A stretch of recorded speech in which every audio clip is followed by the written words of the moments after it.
welcome you all in English lecture. So students,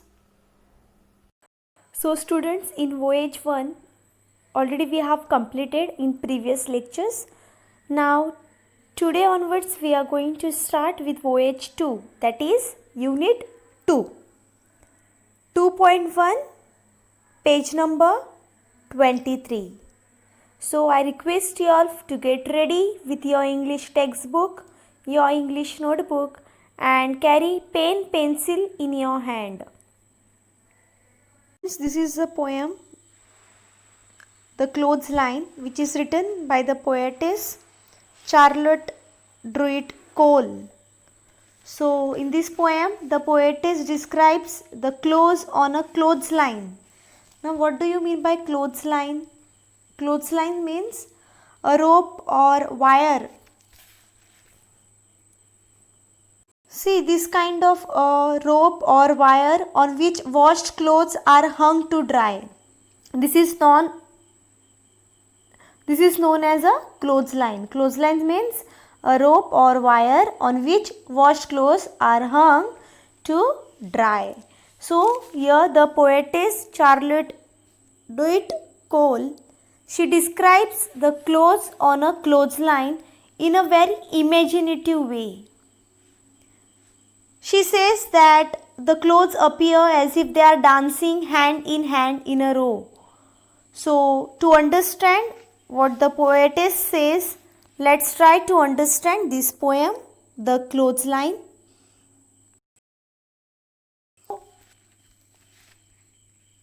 We'll start from the first stanza. Hand in hand they dance in a row, hither and thither and to go and fro. Flip, flap, flop, and away they go, fluttering creatures as white as snow. So, in the first stanza, the poetess Charlotte Druitt Cole is talking about the clothes hanging on the clothesline. To her, they look as if they are holding hands, standing in a row and dancing happily. So she compares them to the white birds that fly in the sky. So the poetess Charlotte Druitt Cole, she compares the clothes with white birds that fly in the sky. Now let's proceed towards the second stanza. Like restive horses they caper and prance, like fairy tale witches they wildly dance, rounded in front but hollow behind, they shiver and skip in the merry March wind. Now in the second stanza, the poetess compares the clothes hanging on the clothesline to restless horses that are leaping and galloping with happiness.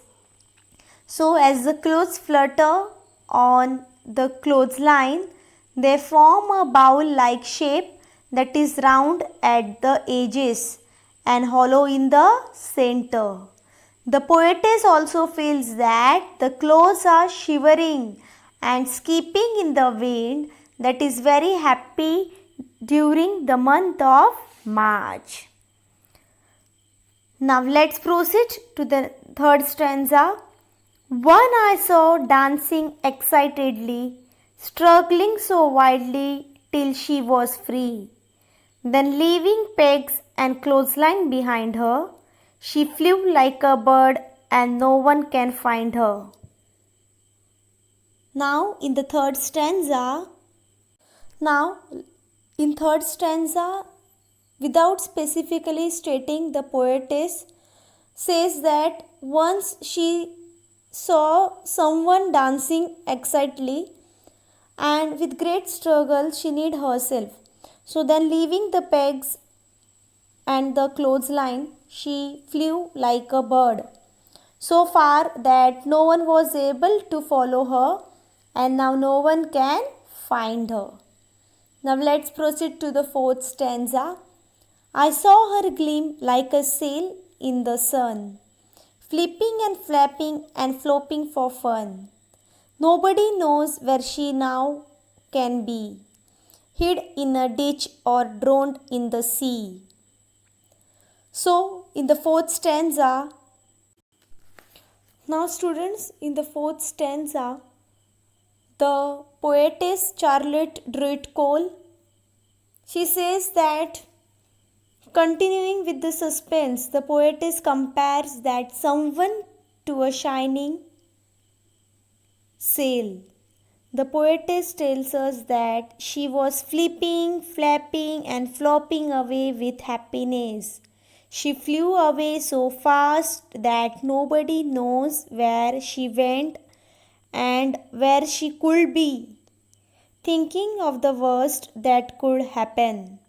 So the poetess wonders whether she is hiding in a witch or she is maybe have drowned in the sea. She thought that she is hiding in a ditch or may have drowned in the sea.